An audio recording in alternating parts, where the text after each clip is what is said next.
What's up, y'all? I'm gonna let everybody filter in. I'm Robbie Seabrook III, one of the associate editors down at XXL Magazine. Today, for the Break Live, we have a special guest. It's Saucy Santana. Long time coming. You know, we've been trying to put it together, but we got it. It's happening. It's happening today. It's happening soon. If you don't know who Saucy Santana is, that's your fault. You need to get hip. Pretty much, he's been surging the last couple of years, especially 2021. And, it looks like 2022 is going to be even better. You've heard Material Girl, you heard Walk, but, he's more than that. You got a lot more other songs, a lot of other projects. And, at the end of the day, Saucy Santana is just a really good, personality. So, happy to have him. Hello. Hello. What's good? What's up? Let me show my camera, please. The the people couldn't wait for you to pull up. They was yelling at me. They was in here trying to freestyle. I'm glad that you saved them from themselves. So trying to no, but freestyle. sure. What's up? Nothing much. Number one, that's why thank you for pulling up. I appreciate you setting aside the time. You got a lot going on. Your name is everywhere. You everywhere. New York Fashion Week. You're doing it all. So I know that's a step schedule. So we appreciate it. Right. Okay. So, let's start like simple. Like, what's like your first memory of like liking music? Like, not even wanting to be an artist, but like, what are like the songs you liked like coming up? I grew up north, so when I was younger, it was a lot of pop music, like listening to Britney Spears, Beyonce, J-Lo. I remember Eminem. I was just listening when I was young. I would listen to music. I was like, we had 106 in Park, right? RL, all that. So I was just listening to music. Lil Bow Wow, Sammy, Lil Romeo. I just listen to music that that we listen to as kids. Right. And I know you said you grew up up north. Was that Connecticut? Bridgeport. That's where I'm from. Mm-hmm. Right. So you moved from Connecticut and you go to Florida, right? What was that like? Was it like so different from back home? Yes, it was like it was like a culture shock. Up north, it's very different from down south. So down south, people have Southern hospitality. People say, yes, ma'am, no, ma'am, yes, sir, no, sir, versus being up north, people are just, up north, people mind their business. So moving down south and people like, hey, beeping their horn, holding the door for you. They don't up north, you better not even stare at nobody for too long or they finna like be ready to fight. So it was very different.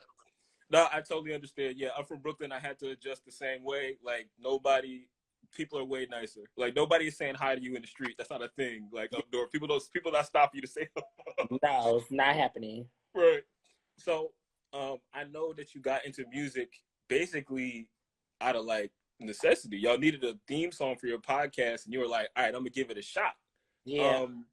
Like, how do you even come up with that idea? Because a lot of people have podcasts and need songs, but most of them don't have the guts to be like, "I need to get in the booth and make something." I don't know. I guess I just thought like we was the ones that came up with the idea of us having like the podcast, so why not us be the ones, on the song. It's gonna be too many songs that's gonna come out. 1 week we listening to Do We Have a Problem? Last week we was listening to Push P. Like, like songs are always moving. So how we can't pick nobody else's song to kind of be our theme song. So we gotta be something that's gonna always represent us. Mm-hmm. That's why us actually doing the song. Right. And after you did that, like, I think what's like crazy interesting about your career was like it started rolling really fast. Like it wasn't like you had to build up, but like it took you like 2.5 years, and it was like over with. Like you were pretty much like out of there. And like, what was it like that time when you were coming up? Like after you have the first song out and you're in Tallahassee, you're doing shows and stuff like that. Like as you're coming up the ranks, what was that time like? It was like it was new. It was new. I like when you become a rapper, you have to become an artist. And some people go through artist development, all those kind of things. I didn't do all that. I just, I had to learn every step of the way. So I had to learn how to act like an artist, how to carry myself like an artist, working with different producers, working with different writers, reference tracks. Like I just learned so much, so many things. So everything was just kind of new. It was still kind of like, yo, I'm really like a rapper now. Like Right. I can't go to a 9 to 5. I can't go back to selling drugs. I can't go back to doing makeup. I can't go back to just hustling, selling hair, boosting, whatever. Like I can't go back to do none of that. I'm a rapper now, so Right. um, it was kind of new, but I stuck it out. Right. Right. When you say like learning how to carry yourself like a rapper, like kind of what is that like what changes did that lead to, like from who you were before to like, oh, I'm an artist? Like what did Um, you mean by that? I was like, I'm a street bitch for real. So I didn't really I had to learn how to, what I'm saying, don't put yourself in certain situations. Don't be in certain places. Just carry yourself, how artists should. So I still was rough around the edges, shoot first, ask questions later, smack a bitch at the club. Like, when I say smack a bitch, I'm not talking about girls, I don't fight girls, but just like still getting into things and stuff like that. Shit I wasn't supposed to be doing. And my at the time they like, yo, you're bugging the fuck out. Calm the fuck down. You're a rapper. If you can't go outside and not be getting into shit, getting drunk, crashing cars, just all type. I was just still used to being wild outside. So I just had to like, what I'm saying, had to realize like, hey, you're an artist, you're Saucy Santana, you gotta act like it. Right. Right. Okay, so you're coming up, you're doing shows and stuff like that, right? Mm-hmm. At what point does it kind of hit you where you're like, not only just, oh, I'm a rapper now, but like just talking about from a skill level point where you're like, nah, I can rap. Like the songs I'm making are good for real. Like I can really keep doing this. Wait, what you said? You said what about it? Like when did you feel like talking about like just your skill, like just making songs, period, right? Like when did you feel like, oh, I can really keep doing this? Like I'm actually like good and these songs are making sense. Material Girl. Material Girl was the second song I did in 2019. And so with Walking Like a Dog, my first song, I just made that song just putting my mind to it that I always been a hustler. So I was thinking like, oh, I'm gonna just make a good song and people will just pay me to come to the club and perform it. Right. And so I think me and my team collectively, once I did Material Girl in the studio, we all was kind of like, oh, he really know how to rap. Right. Right. And I was like, shit, I really do know how to rap. I never grew up writing poems or writing rhymes, listening to beats. I never did none of that. I remember in elementary school, we did have a rap group. Right. That was just like a one time. I was in like fourth grade. Right. And we had like a rap group or whatever, but that was never a thing for me. So right.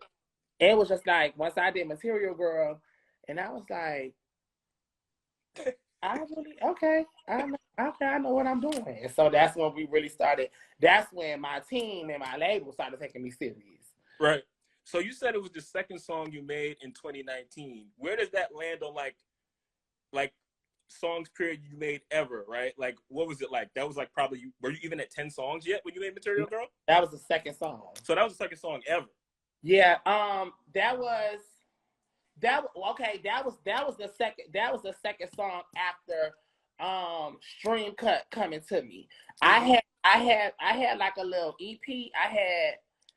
It was Hood Nigga, Yeah Ho, and Get It. Hood Nigga, Yeah Ho, Get It, and Walking Like a Dog. Those songs were just in the vault. Mm-hmm. And then once I had signed with Stream Cut, Material Girl was the second song that I had did, just being taken serious as a rapper. The other songs that I had did, that was when just me in my bag trying to figure out what song I was gonna put out to get me to be able to get booked at the club. I'm gonna be honest, that shit is crazy. like you barely had songs and like before you even get to the 10-song mark, like one of the songs is Material Girl, and on top of that, I'm sure as soon as you finished it, you knew, okay, that's once people get this, it's over with. We felt real strong about that song, and here it is. What, 2.5 years later? That's my biggest streaming song right now. Right. No, it's huge, and I think it's like even crazier to me that like that was earlier on. You just know what you was doing at the end of the day. You know what you're doing in the booth. Way ahead of my time. Right. So, of course, like you kind of talking about like your output, like you have put out a lot of projects really kind of in a short amount of time, and I think that's kind of one of the things that was like kind of surprising to me, because you've always had songs that kind of took off, but I didn't know they were coming from so many different projects and stuff like that. So like, how did you kind of commit yourself to rap to the point? Because starting to rap is one thing, right? But like rapping and continuing to put out projects is a whole other thing. I think he froze. Let's see what happens. Might have to restart. Oh, all right, hold up. I'm gonna have to re-invite. Dun, dun, dun.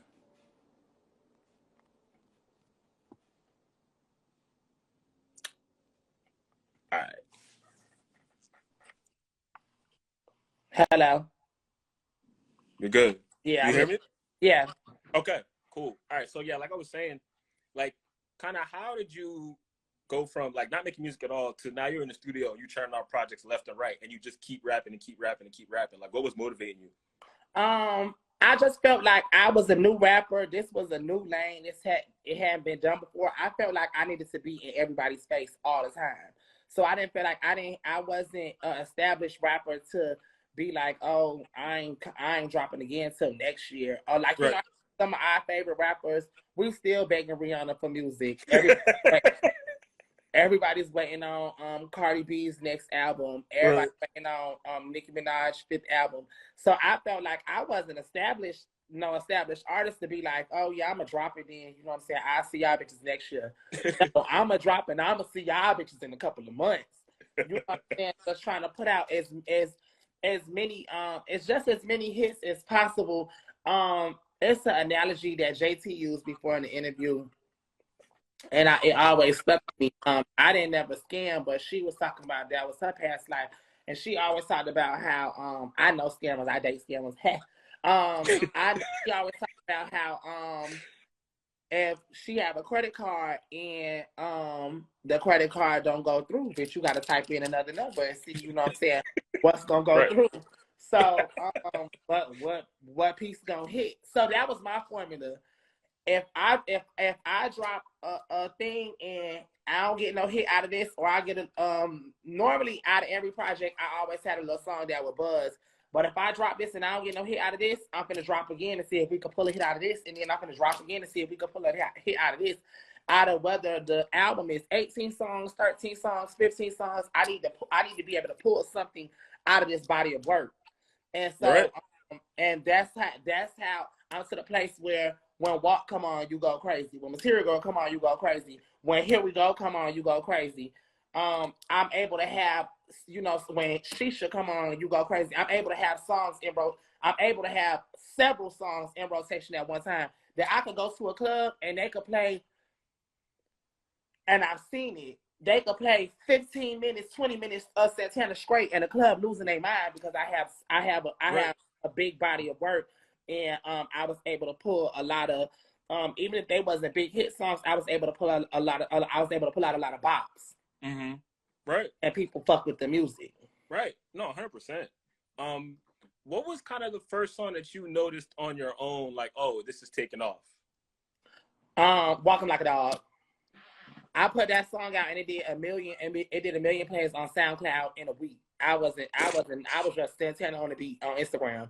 People knew me. I was already friends with the City Girls and stuff like that, but I wasn't known to be a rapper at all. Mm-hmm.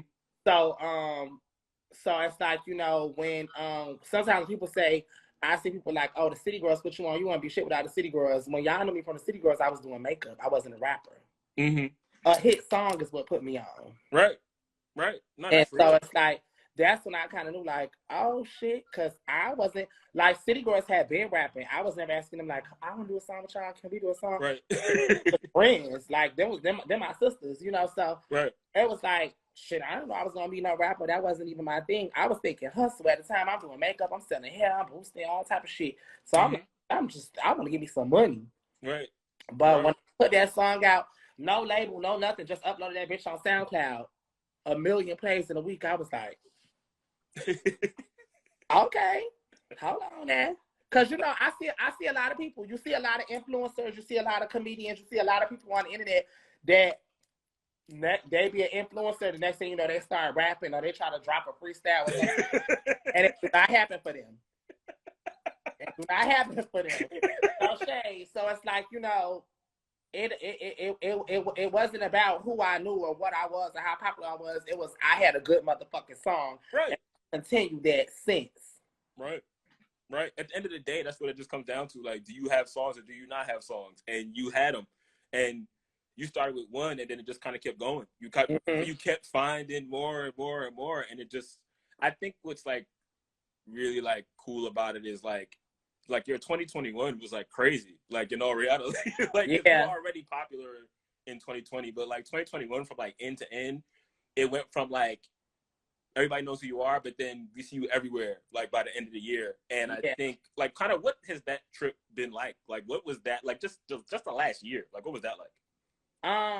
The last year was just a lot of hard work. Always trying to perfect my craft, and that's why I say it just come in stand in people's face. This not a Gucci hat. This is a Balenciaga hat. Always it's always being in you have to stay in people's face. So that's why I've been able to obtain so much success, because I'm always and I'm always in something. I'm busy. I'm always trying to do something. I did Rolling Loud.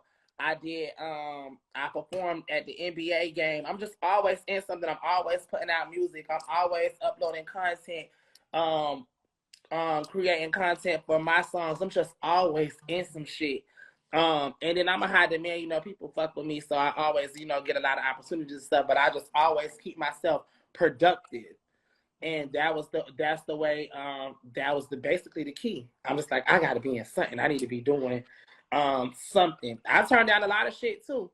But you know, I just always keep myself in something, in the know, in y'all face, you know what I'm saying, at all times. Because I wanted to ask about that actually, like, because I know, just like you said, you're in high demand. I appreciate you saying it and like not like trying to sugarcoat it, because it's the truth. Mm-hmm. But how are you like picking? Because I'm sure everybody's beating your door down to do something. Like, how do you choose what's right for you?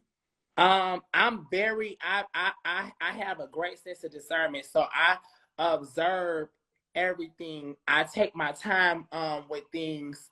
I sleep on contracts. I dream about them. I look back over them. If I'm going to a network or I'm about to do a TV show, I'm gonna go watch all the shows that you did before I decide to join your network. If I'm gonna sign to a record label, I'm gonna watch what you're doing for your artist before I decide that's, you know, something that I want to do. Whatever opportunities that I have, I'm gonna kind of look around and see, you know, like what's going on with this, you know, to make sure that it's a good fit for me. And I feel like sometimes a lot of people want to be it or want to be famous or want to be chosen, and they'll do anything to get there. And that's not the way to move. You really got to be careful. You really got to pick. You always want to make your best move, your next move. You don't want to be doing a lot of foolish things trying to get a career that's going to wash you out. And I see a lot of people that have done a lot of foolish things and wonder why they can't excel, because things that we do stick to people. Right. What people constantly see you doing, it gets stuck in people's head. So you constantly see Santana working. You constantly see Santana putting out music. You constantly see Santana just being great. So that's what gets stuck in your head. Right. You know, speaking about stuff you put out, Keep It Player is like really good, and I think the thing about Keep It Player is it's like polished. Like, it's polished as hell. Like everything is well thought through. That you kind of keep an idea and a theme all the way through. Mm-hmm. And like, you know, kind of what do you think you put into that project to kind of get to that point? Because like you can tell the music is getting better and like your feel in the studio is getting better. Mm-hmm. It's so funny because with Keep It Player, I didn't think that Keep It Player was no different than It's a Vibe. It's a Vibe, Mm-hmm. my album that I put out last album of the year. That has been my formula. I always make sure I drop in December. Me being an independent artist, I know normally it's the time stamp where the label where everything kind of shuts down, Christmas and the holidays and all that. So I Yep. try to get my shit out in December versus competing with everybody else that's coming in January when the music business opened back up. But I guess my thought process and things was just like I always tell people, shit really works for me because I just be being my fucking self. I'm in the studio authentically rapping. I always study my craft. I'm always listening to new music, whether it's known rappers, whether it's rappers that I might see on Twitter somewhere or something. I'm just always in my craft. And so I'm just working and just coming up with shit and just coming up with concepts and just, being Santana. And I don't know, it works. Right. Like speaking about your personality and kind of how you move and how you carry yourself, it's gotten so many people in your corner, and I feel like you win people over like every day. And I think that's also really impressive because hip hop definitely has like a homophobia issue, and they can't deny you though. Like they gotta just like accept you. And I think what you're doing breaks down a lot of doors and opens a lot of lanes for a lot of people. Just you existing, just doing what you do. For my Go ahead. for my people. Right. And I think with kind of how people have been reacting to you over the years, from like when you started to now, when I'm assuming you feel more love, kind of how has that been? Like, do you feel like people are kind of warming up to who you are and what you do and what you represent, or like do you think it needs work? Kind of how do you feel about it? Yeah, I think people definitely are warming up to Santana. I still have so many more fans to get. Makes me tear up. I still have so many more fans to get and so much longer to go. But I feel like definitely people are Team Santana. I get comments and messages all the time how bad people just want to see me win and how just they fuck with me and they fuck with the movement, because a lot of people that's been watching me since 2019 see that I'm the same person. I'm just elevating every time I'm putting out projects, or every time I'm doing things. I'm always trying to make sure that I'm getting better at what I'm doing. Right. Do you feel like you get the proper, I guess, credit is the right word for the stuff you've accomplished so far? Slowly but surely, yes. Initially, I just always looked at it as like, you know what? Motherfuckers could say what they want. A hit is a hit. Yeah. Yeah. A Yeah. hit, motherfucking hit. So you have bitches used to front on me like, oh, ha ha ha, he's the city girl's friend. Ha ha ha. Oh, he's just fucking funny. Oh, ha ha ha, he just went viral. Yeah, I've been in my face non-motherfucking stop. And that's how I've been able to attain what I've attained in a short amount of time, or 2.5 years, what some rappers couldn't do in 10. And I'm Right. humble when I say that, but it's just facts. And so I just see for myself, like, I'm like, they probably, what I'm saying? I know people ain't gonna give me my flowers, what I'm saying, right now, because it's still, people still kind of looking like, is this for real thing? Like, is we supposed to take this serious? And I'm like, I've shown you everything. You've seen what I've been able to do. And on my own, I've had a team, of course, with me, but when it comes down to videos, I'm the one in there, hey, the video is gonna go like this. When it comes down to beats, I'm the one picking out my beats. When it comes down to writing my songs, when it comes down to just a lot of shit, has been 90% of 90% of my career has been me. Well, of course I have my team, they put my shit out, they helping me get in playlisting, what I'm saying, all that, but the creative has It's been you. Right. It's you. And right. And I think that's big. I think it's powerful that you say that yourself, that people hear you say that. Mm-hmm. Because I mean, we know, anybody who's paying attention, we know. But for you to claim it, I think is really important, because like when you become more successful, people try to take these things away from you or talk as if you didn't do the work. And I mean, shit, you did it. There's nothing to really argue there. Yeah. Let's talk about the tour with Latto, Cali, Asian A coming. When does it start? The tour starts. Hold on, so I don't give you the wrong date. Sorry to put you on the spot. The tour starts March 19th. Okay. This is the first show. I'm excited. This is my first tour. I'm excited. I'm doing it. I feel like this is, I don't know if it's old fashioned, but this is how I always seen it growing up. I have a tour bus. Oh, let's go. So Sorry. I'm going from, I think we starting from the west and coming down, because our last show is in Atlanta where we live at. Mm-hmm. So just the whole tour bus experience.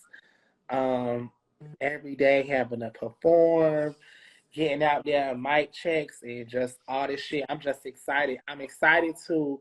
I have so many fucking fans that are all over the world that haven't got a chance to see me. Even though as me being a rapper, I performed in a lot of cities. Right. But I performed in clubs. Right. A club and a concert, it's kind of like two different things. So I had people all the time like, I always miss you when you come to Houston, or they might not know the promoter who's advertising Right. the show, or the show might have been advertised to a different crowd. You know what I'm saying? Versus this is actually a big concert, so we, more outreach. Latto's the headliner, so I have a lot of fans that probably like Latto, or what I'm saying. We just are able to feed off each other. You might have somebody that's a fan of Cali. You might have somebody. Right. Hey, everybody here to see everybody. So I think it's exciting. I think it's dope. I think it's great exposure. Absolutely. I don't try to look at myself like I'm already that bitch. I still try to look at myself like I have room to grow. Mm-hmm. I think that's what keeps me humble and just grateful for the opportunities that I get. Right. And I think it's an excellently booked tour. Like just the talent, y'all all fit together perfectly. And I think y'all are gonna do really well on the road. And I think the tour period is gonna do really well. Off topic, what would you say is the biggest moment in your career?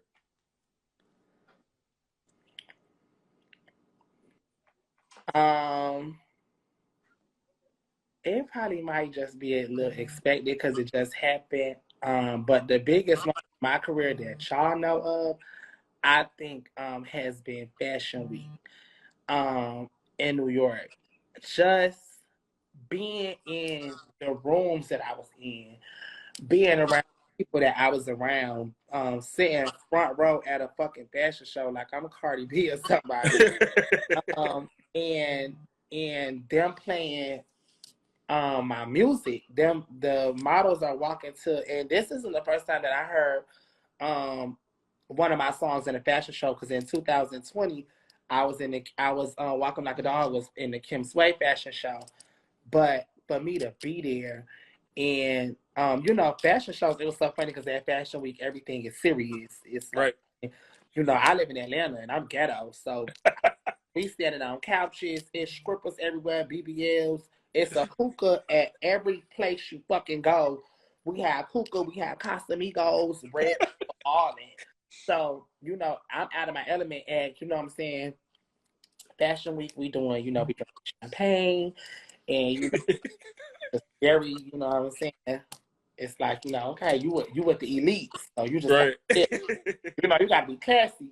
And so for all the fashion shows that I've been to, everything is so quiet and serious, and you only clap and make noise when the designer comes out at the end. You get the designer a round of applause, or either when the models do their final walk.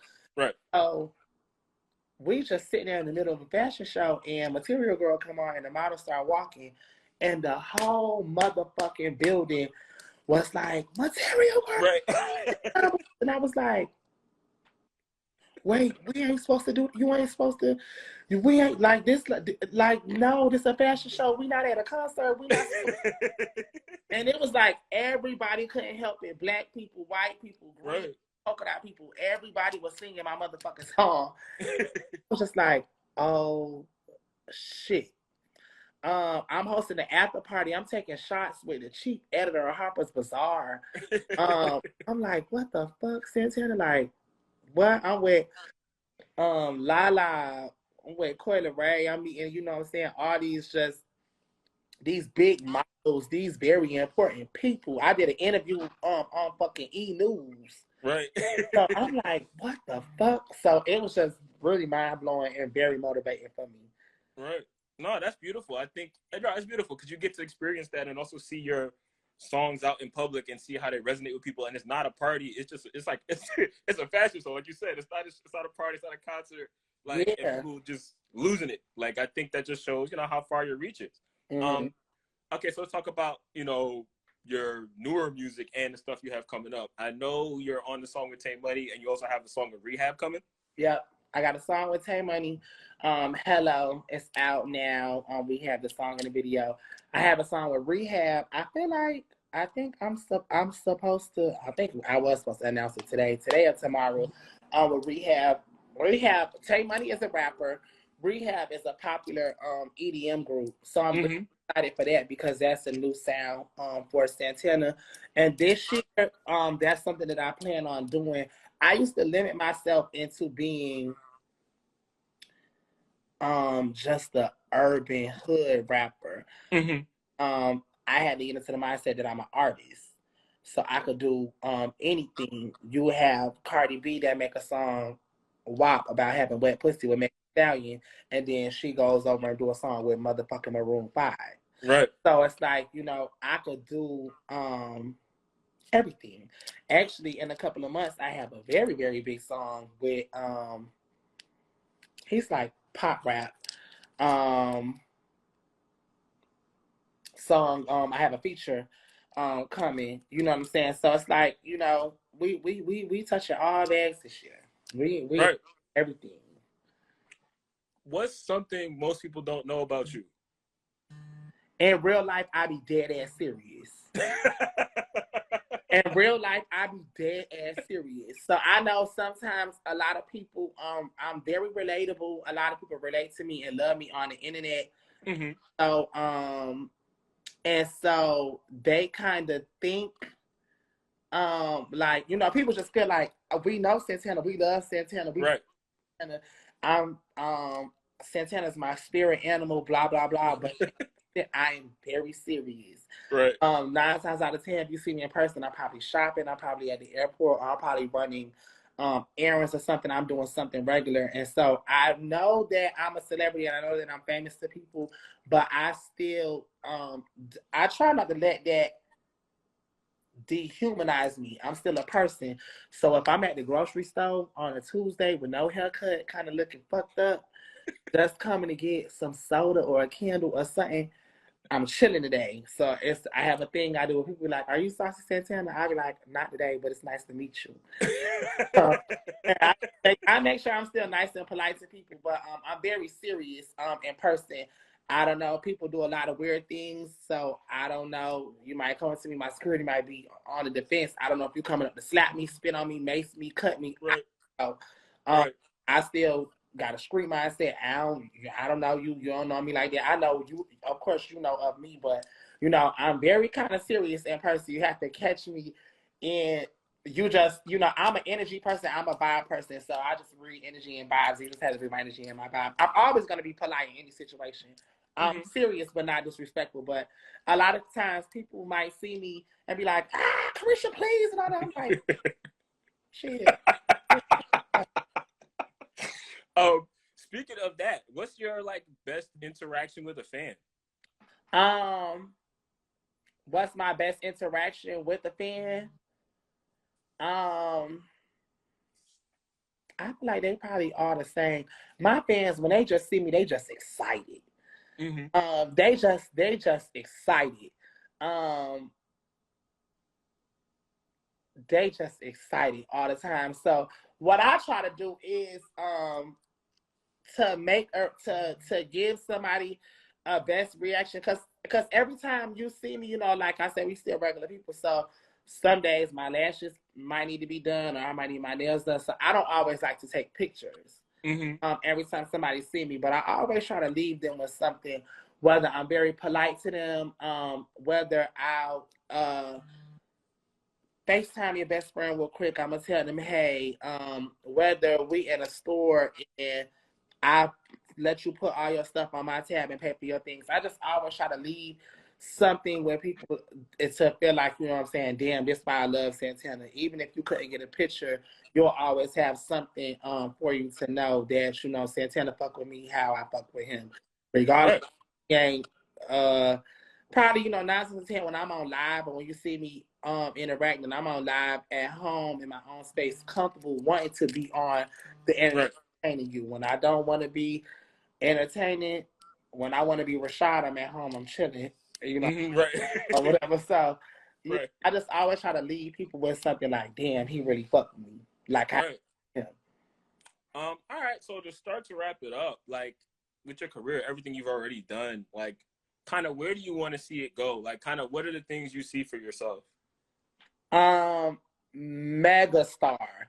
I see, I used to look at it like, damn, I rap, but I'm gay. But I have to realize I could do every fucking thing. I could do pop music. I could do rap music. I could do R&B. I could do Vogue music. I could do house music. I have a personality. Everybody want me in movies. Everybody want me on TVs. Bitch, I could be doing Pepsi commercials.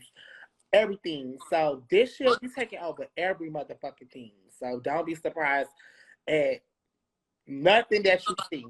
Because this year I'm just thinking star. Like, I'm just thinking so big. I feel like I always kind of been ahead of my time in the things that, like, how my mind be going. And sometimes I be at home like, fuck, I can't wait. I can't wait for that. When I see other people, you see Meg Thee Stallion is the face of Coach, and just different things that us rappers be getting the opportunity of. Migos is collabing with Gallery Department. Just, you know what I'm saying? Like, I could do everything. So I'm just thinking of Sweetie is the face of Mac. Sweetie is the face of McDonald's. Like, I'm doing everything this year. Right. I'm happy to hear that. That's beautiful. I think, you've had a really interesting journey, and to see it all starting to turn up over the last 2 years is really cool. And also you wanting even more than what you already have. I think, I think that's big. Right. Okay, so, before we head out of here, is there anything you want to talk about that I didn't bring up? Anything you want to throw out there? Anybody you want to shout out? Anything? Shout out to my fans. I think they could label themselves the Material Girls. And just shout out to Double XL for having me. I think I'm gonna be on a freshman list this year. We finna see. Shout out to Latto bringing me on tour. Shout out to just everybody that just fuck with Santana and support Santana, period. Shout out to my team. Y'all work really hard, down to the labels, to the managers, to the publicists, to just everybody just for rocking with Santana and riding for me. I appreciate everybody. For sure. All right, y'all. Thank you. Appreciate it, bro. All right, I'm out. All right, y'all.